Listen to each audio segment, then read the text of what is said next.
Kecuali adalah Allah zat yang maha mengatur.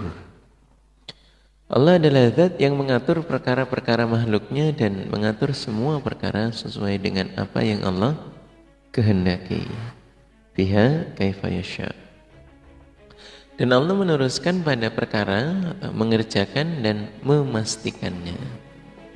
Dan Allah memberlakukan, Allah maha menjalankan dalam perkaranya, dalam hukum-hukumnya atas dasar-dasar kekuasaan dan kemampuan, juga atas berdasar nikmat-nikmatnya Allah. Jadi semuanya dilakukan dengan mengandung hikmah, ya, kemudian mengandung manfaat, dan juga maha mengaturnya Allah ini terhadap semua yang Allah kehendaki di sana di dalam hal hukum dan juga nikmat-nikmat yang Allah berikan kepada makhluknya. Hukum, kekuasaan, dan nikmat berdasarkan kemampuan Allah, berdasarkan dengan apa yang Allah kehendaki, apa yang Allah maui. Para kaum muslimin dan muslimah, dalam hal al-wali ini juga telah diperkuat dengan beberapa pembahasan kalimah yang awal, di mana sebelumnya kalimah nama Allah yang lain mempertegas bahwa Allah juga telah mengatur segala kemaslahatan dari makhluknya, segala hal yang mencakup pada kebaikan makhluk-makhluknya, Allah yang mengatur.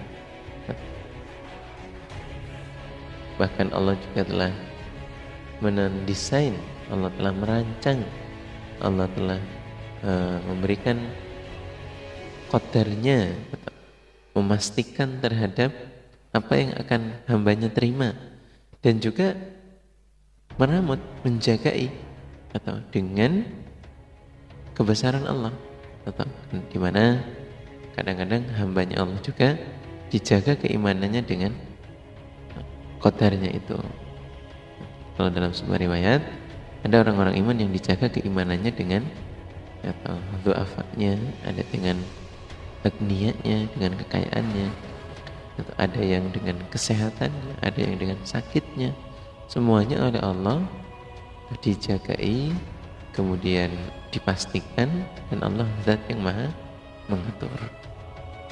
Jadi semua hal dalam perkara ya ini sudah sesuai dan sudah pasti, sudah pas dengan apa yang menjadi takdir dan qadar dari Allah. Tinggal bagaimana kita bisa memastikan diri untuk mengimani terhadap pengaturannya Allah,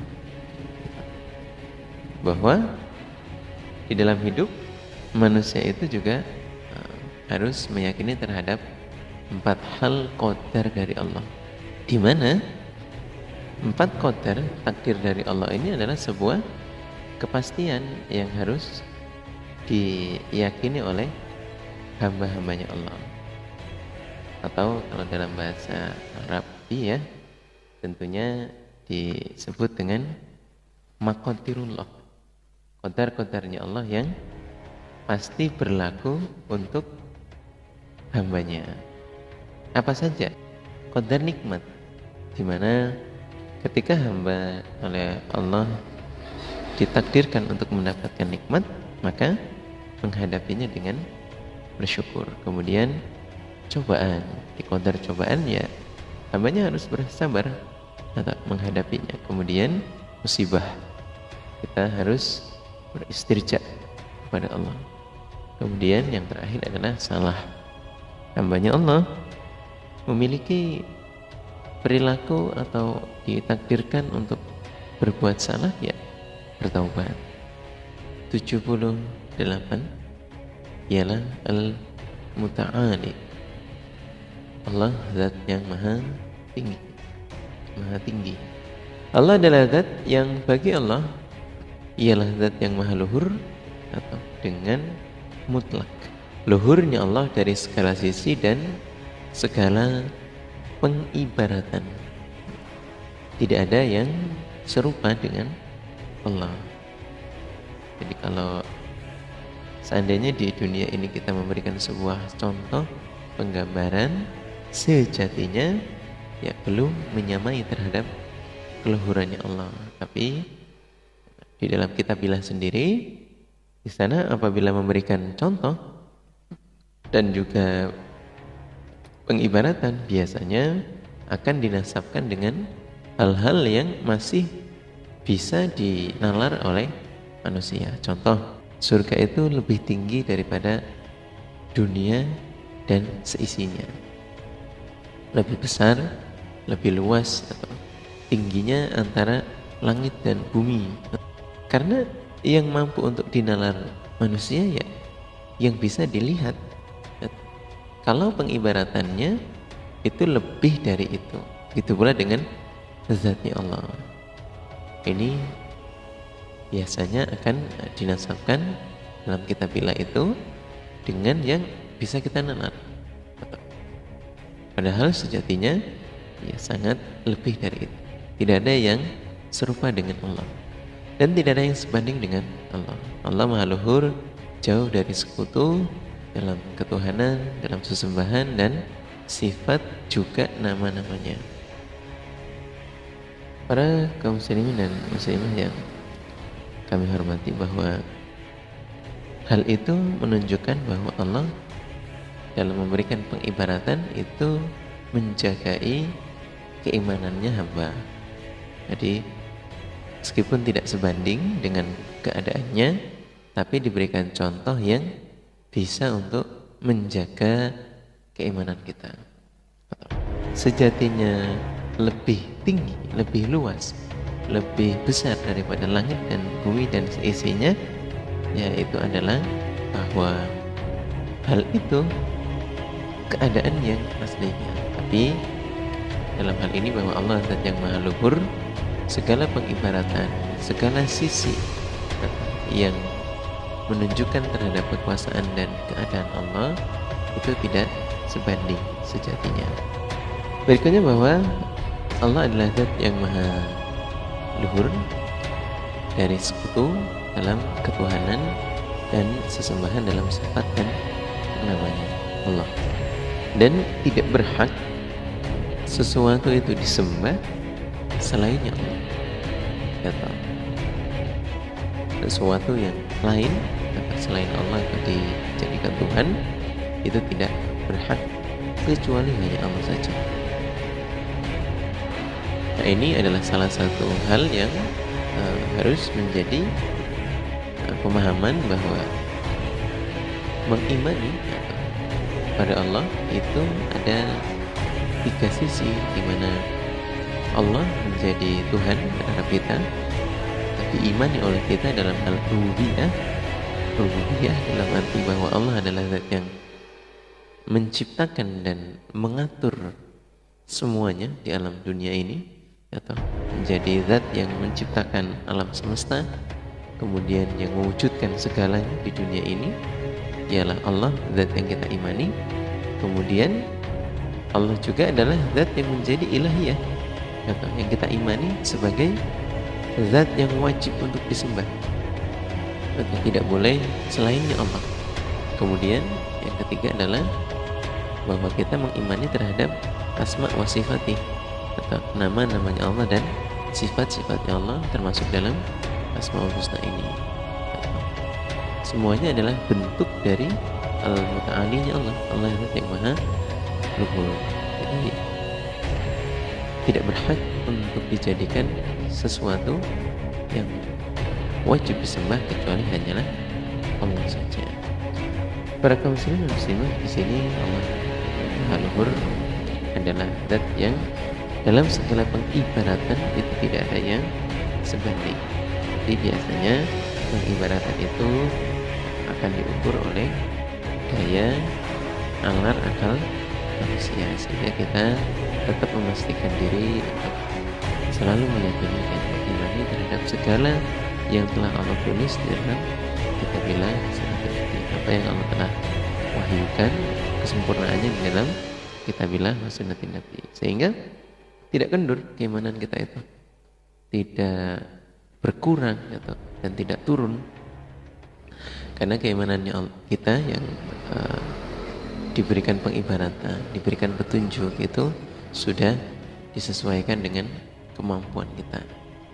Lombok ya, kalau kita mau minta yang lebih luas, lebih tinggi, lebih hak ya, sejatinya Allah bisa, tapi Al-Quran dengan segala kesempurnaannya telah memberikan kita contoh-contoh yang sangat luar biasa dalam hal pengibaratan, dalam hal penciptaan, dalam hal nama, dalam memberikan petunjuk atau keterangan dalam sifat-sifat Allah. Itu sudah sangat luar biasa, tinggal kita menjaga dan mengimaninya. Jangan sampai pudar. Kalau pudar, diingatkan lagi ya, karena di sana bahwa ada jin dan bala tentaranya yang berupaya untuk membelokkan keyakinan dan keimanan kita. Berikutnya adalah ke-79. Kalimah al-barru, Allah zat yang maha baik. Allah adalah zat yang banyak kebaikannya dan merata juga menyeluruh kebaikannya, baik dalam hal perlakuan dan juga pemberian. Dalam hal Allah meramut terhadap hambanya dan juga dalam hal memberinya, baik terhadap semua penduduk bumi dan juga semua penduduk yang ada di langit sepanjang waktu, setiap saat, dari segala jenis kebaikan yang tampak, yang samar ataupun yang gamblang, kemudian yang batin itu juga Allah berikan. Allah maha baik sepanjang waktunya, terus menerus. Para kaum muslimin dan muslimah, dalam hal ini Allah adalah zat yang maha baik, sehingga ketika kita mengamati dan menelaah Allah yang maha baik, di sini Allah menjelaskan atau dalam kebaikannya ini menyeluruh, baik penduduk bumi dan juga penduduk langit. Apa-apa yang ada di bumi dan juga apa yang ada di langit, semuanya saling memberikan manfaat dan semuanya adalah pemberian dari Allah. Sifat maha baiknya Allah terhadap kita dan juga penduduk-penduduk langit yang ada di sana. Berikutnya bahwa sesungguhnya Allah zat yang berbuat baik ialah dalam melipat gandakan pahala bagi hambanya atau besok di hari akhirat, dan juga di dunia ini ketika kita berbuat baik, utamanya di bulan Ramadan, Allah melipat gandakan pahalanya, sehingga apa yang kita dapatkan lebih dari apa yang kita amalkan bagi hambanya, dan juga memperbaiki orang-orang yang berbuat jelek pada Allah atau berbuat baik terhadap orang-orang yang menentang kepada Allah. Allah tetap bersikap baik terhadap orang-orang yang tidak mau beriman kepada Allah, yang maksiat kepada Allah, dan Allah memaafkan atau berpaling dan tidak menyiksanya. Para kaum muslimin dan muslimah yang berbahagia, cobalah untuk mengamati bahwa orang-orang yang tidak beriman kepada Allah itulah masih Allah tetap berikan waktu. Allah masih menunggunya untuk bertaubat. Allah masih memberikan kesempatan atau untuk bertaubat kepada Allah. Tidak seperti di zaman dahulu, di mana ketika umat tidak beriman kepada Allah kemudian langsung disiksa oleh Allah. Jadi bahwa ketika Allah maha baik dalam hal ini, bagi orang-orang yang beriman ya sangat baik atau sangat memberikan janji yang menggembirakan, yang membahagiakan untuk kita. Begitu pula terhadap orang-orang yang masih berbuat maksiat kepada Allah, ternyata masih diberikan nikmat-nikmat selalu dan selalu. Allah tidak tergesa-gesa untuk menyiksa terhadap mereka, padahal ya Allah tentunya mampu. Para kaum muslimin dan muslimah yang kami hormati, dalam hal ini kita sangat bersyukur kepada Allah bahwa Allah membuat kita ada di dalam takdir keimanan. Allah memberikan kita takdir yang baik dalam menetapi iman kepada Allah. Karena kalau seandainya kita kemudian masih ada di dalam di luar keimanan, janji-janji Allah itu tidaklah akan keliru, tidak akan salah. Apa janjinya? Bahwa ketika orang-orang yang belum mendapatkan petunjuk dari Allah, belum menetapi keimanan, firman-Nya mereka digambarkan seperti halnya berada di tepi jurang, atau ketika mereka meninggal dalam keadaan tidak iman, itu sama halnya jatuh ke dalam jurang. Itu adalah sebuah gambaran. Bagi orang-orang yang oleh Allah diselamatkan dari tepi jurang itu, berarti sama halnya diberikan keimanan. Kalau nanti dia jatuh, tidak akan masuk ke dalam jurang itu, diselamatkan. Artinya bahwa orang-orang yang tidak beriman, kalau suatu saat wafat, itu akan dijanji oleh Allah masuk ke dalam nerakanya Allah. Apalagi sampai dengan akhir hayatnya tidak mendapatkan hidayah. Tapi bagi orang-orang yang diselamatkan dari jurang itu, diberikan hidayah, nah janjinya Allah adalah bisa mendapatkan surganya Allah, diselamatkan dari jurang nerakanya Allah. Kalimat ke-80, At-Tawwabu adalah Allah zat yang maha menerima taubat. Sesungguhnya Allah adalah zat yang maha luhur, tidak akan pernah menolak orang-orang yang datang kepadanya untuk bertaubat, meskipun dosanya hamba itu sepenuh langit dan bumi. Dan ketahuilah, Allah menerima taubat hambanya dalam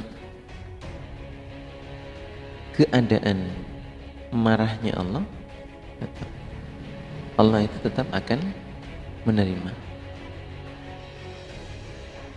Kenapa hal itu terjadi? Karena sungguhnya Allah rahmatnya lebih mendahului, lebih mendului, lebih utama, lebih pertama kali diberikan pada hambanya sebelum Allah murka kepada hambanya yang berdosa, sehingga Allah tidak akan menyiksa setelah dia bertaubat kepada Allah. Jadi dalam sebuah riwayat disebutkan bahwa barang siapa yang bertaubat kepada Allah, atau dia telah melaksanakan taubatan nasuha, maka setelah dia meninggalkan dan melaksanakan semua ikhtiar untuk mendapatkan pengampunan, kaman la dzambalah, seperti halnya dia seseorang yang tidak lagi memiliki dosa baginya. Orang-orang yang bertobat dari dosanya, dia seperti halnya orang yang tidak memiliki dosa lagi, atau bersih. Allah menerima taubat hambanya di dalam pandangan murkanya Allah, dalam keadaan marahnya Allah. Tetap Allah menerima ketika hambanya atau kemudian merasa Allah itu murka terhadapnya, kemudian dia berupaya untuk bertaubat, maka Allah pasti akan menerima. Sejatinya semua hal yang dilakukan berkaitan dengan jahiliyah atau sebuah kebodohan, sebuah hal yang melanggar atau aturan-aturan dari Allah, itu membuat Allah murka. Namun ketika hambanya ini mau bertobat atau dengan taubat dan nasuha, Allah pasti akan mengampuni. Kenapa Allah yang tadi murka mau memaafkan? Karena Allah mendahulukan rahmatnya dibandingkan murkanya. Terutama bagi orang-orang yang berdosa, atau ketika dia mau bertobat, Allah akan menerimanya. kepastiannya demikian. Jadi kalau dalam kalimat yang lain, wala yai'asu min rauhillah dalam kitabillah Al-Quran. Bagi orang-orang yang memiliki dosa, yang memiliki kesalahan, atau yang melakukan pelanggaran, jangan pernah berputus asa dari rahmat-Nya Allah.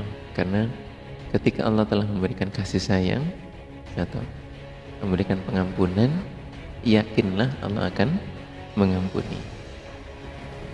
Sebuah kisah menceritakan bahwa ada seorang hamba yang telah banyak melakukan atau sebuah peristiwa membunuh sampai dengan lebih dari 90 kali, bahkan ceritanya 99 kali, sehingga dia mencari jalannya taubat. Kemudian di sana dia bertemu dengan rahib, atau di rahib yang awal dia menceritakan, dia mengkisahkan keadaan dirinya, dan setelah dinasihati, ya kesimpulannya dia tidak bisa diterima taubatnya, atau ini mah sudah tidak ada obat lagi, sehingga kemudian dia malah membunuh terhadap si rahib tersebut yang menyebabkan dosanya sempurna atau 100 kali pembunuhan. Kemudian dia tetap berupaya untuk mencari jalannya taubat dan bertemu dengan ulama rahib yang lain. Kemudian di sana rahib yang kedua menyampaikan bahwa yang namanya dosa ya tetap bisa dan mampu untuk diterima oleh Allah. Nah, kalimat ini juga selaras dengan apa yang disampaikan bahwa Allah itu mampu untuk menerima taubatnya hamba yang taubatan nasuha, meskipun dosanya itu geduk langit, sepenuh langit dan juga sepenuh bumi. Ya, Allah mampu untuk menerima taubat. Kenapa tidak? Ya. Maka yang perlu untuk dilakukan adalah bagaimana melaksanakan taubatan nasuhanya itu, tidak mengulangi atau tidak mengerjakan lagi, kemudian berupaya untuk mencari pulihan dengan banyak beribadah, dan juga berupaya untuk membaca kalimat-kalimat istighfarnya banyak, kemudian lagi banyak-banyak bersedekah, karena harta itu bisa untuk menghilangkan dosa gitu. Dan caranya di amal jariahkan, disedekahkan, sehingga amalan kita jauh lebih banyak daripada kejelekan-kejelekan kita. Bahkan di dalam kitabillah juga khud min amwalihim shadaqatan tutahhiruhum bidunubihim dan lain sebagainya ya. Kurang lebih demikian, bahwa Nabi sendiri diperintahkan untuk menerima atau sedekah atau dari taubat yang berupa harta, di mana apabila kita mau melaksanakan kafarah, kafarah itu untuk mensucikan kita terhadap kesalahan dan dosa-dosa kita. Para kaum muslimin dan muslimah yang berbahagia, berikutnya adalah kalimat ke 81, ialah Al-Muntaqim, Allah zat yang maha menyiksa.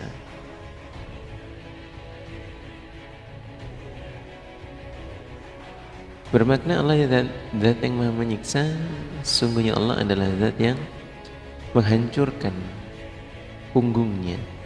Dalam artian Allah menghancurkan jasadnya. Ini majas mursal min dzikril juz ila dzatil kul, jadi menyebutkan sebahagian saja tapi mengikut sertakan keseluruhan. Allah zat yang menghancurkan jasadnya, dirinya penguasa yang sombong, yang semena-mena, dan penguasa yang angkuh atau congkak. Maka Allah akan membuat dia merasakan siksa atau ngincipake siksa. Hal itu dilakukan setelahnya Allah sebelumnya telah memberikan kabar penakut atau kabar perkiling, atau Allah telah memperingatkan pada penguasa-penguasa dengan Rasulnya, dengan nabi-nabinya, dan bukti-bukti mukjizat, dalil-dalil dari Allah. Kemudian setelahnya mereka tetap dalam kekufurannya pada Allah, maka Allah akan menyiksa mereka dengan penyiksaan yang amat kuat dan amat berat dan juga amat besar. Jadi ya, bahwa hal ini adalah zatnya Allah yang maha menyiksa, bisa ya, di mana Allah siksaannya adalah sangat kuat, dan Allah itu zat yang maha besar, maha azim siksaannya Allah, dan Allah maha kuat dalam penyiksaannya. Contoh kasus dalam hal Raja Fir'aun yang tenggelamkan ke lautan keseluruhan. Kemudian Nabi Nuh yang umatnya ditenggelamkan di dalam banjir global atau secara keseluruhan, banjir bandang. Kemudian umatnya Korun beserta para keluarganya yang dimasukkan ke dalam, benamkan ke dalam tanah. Kemudian kisah dari Nabi Lut yang umatnya adalah umat yang melakukan hubungan seksual yang menyimpang, dihujani batu dan kemudian ditenggelamkan di balik buminya. Kemudian saat ini menjadi dasar dari Laut Merah. Kemudian dari umat cerita kisah Nabi Muhammad, adanya pasukan gajah yang dihujani batu dan diwafatkan dengan cara disiksa. Kemudian banyak lagi kisah-kisah Nabi yang membuat kita mengerti bahwa Allah zat yang maha sangat menyiksa, dan penyiksaannya Allah itu sangat kuat dan sangat besar. Banyak dari kisah-kisah Nabi yang lain yang mana mampu untuk menjadi nasihat dan berkeling untuk kita. Kalau dalam hal ini ya, bahwa nabi-nabi, umat-umat di zaman dahulu itu sebelum disiksa, kesimpulannya adalah Allah telah mengutus atau mengirim putusan atau kitab, dalil, mukjizat yang dibawa oleh nabi dan rasulnya. Sehingga kemudian apabila mereka tetap tidak dalam keadaan iman, tetap diktator, tetap memaksa, tetap tidak mau mengikuti terhadap petunjuk Allah, maka Allah mampu dan bisa untuk mendatangkan siksaannya. Para kaum muslimin muslimah, kita lanjutkan di kalimat 82. Al-Afu. Allah adalah zat yang maha mengampuni dari dosa-dosa hambanya. Atau Allah memaafkan sesuatu dari dosa hambanya meskipun yang dilakukan itu sangatlah banyak, sangatlah besar atau nilai dosanya, Allah tetap maha mengampuni. Tidak ada batasnya bagi Allah untuk mengampuni pada dosa-dosa hambanya. Maka Allah adalah zat yang maha agung dan Allah maha luhur.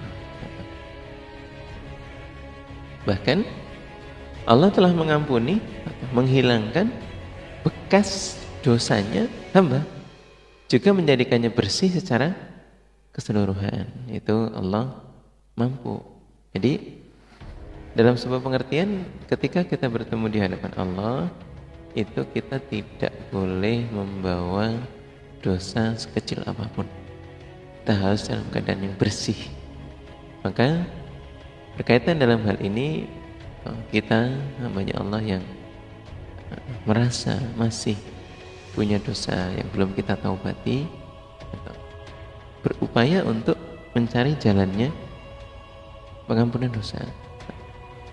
Banyak melakukan kafarah, banyak melakukan ibadah sunnah yang bisa mengampuni dosa-dosa kita, atau kemudian berupaya untuk mencari pulihan dari kesalahan dan dosa.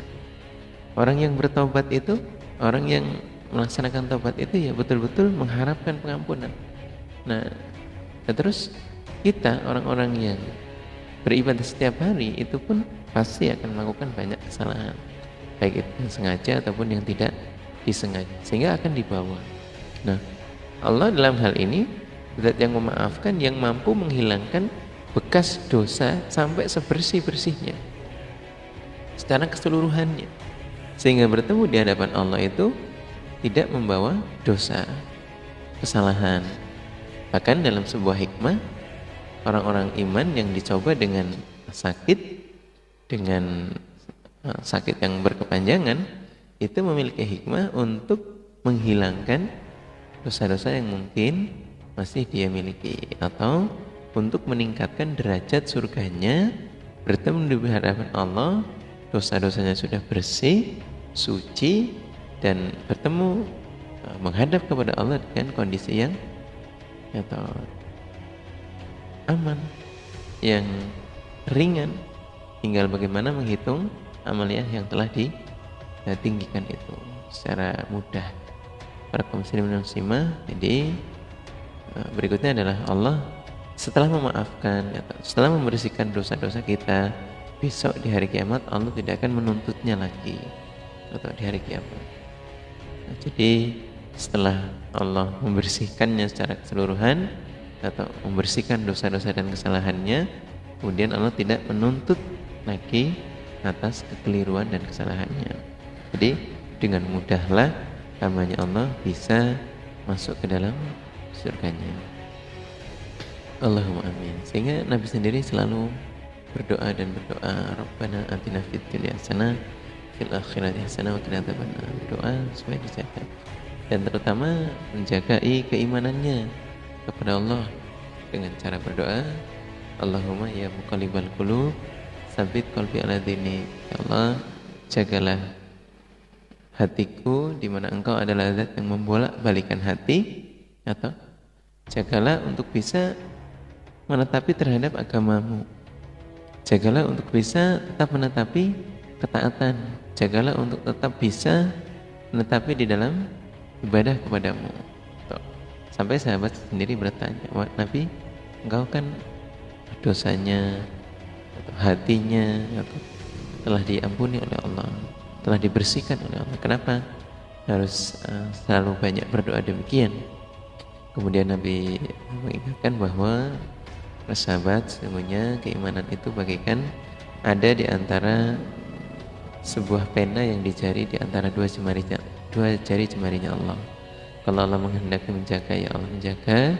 Kalau mencabut, maka tinggal melepaskan begitu saja. Maka dalam hal ini kita yang telah beribadah atau dengan niat ikhlas karena Allah dan mengharapkan pengampunan dari Allah, jangan sampai terlepas keimanannya dengan berdoa menjaga keimanan kita. Semoga kita bisa selalu beribadah sampai husnul khatimah. Para kaum muslimin dan muslimah, berikutnya adalah ke-83 kalimat Ar-Rauf, Allah zat yang maha belas kasih. Allah adalah zat yang mengasihi semua hambanya.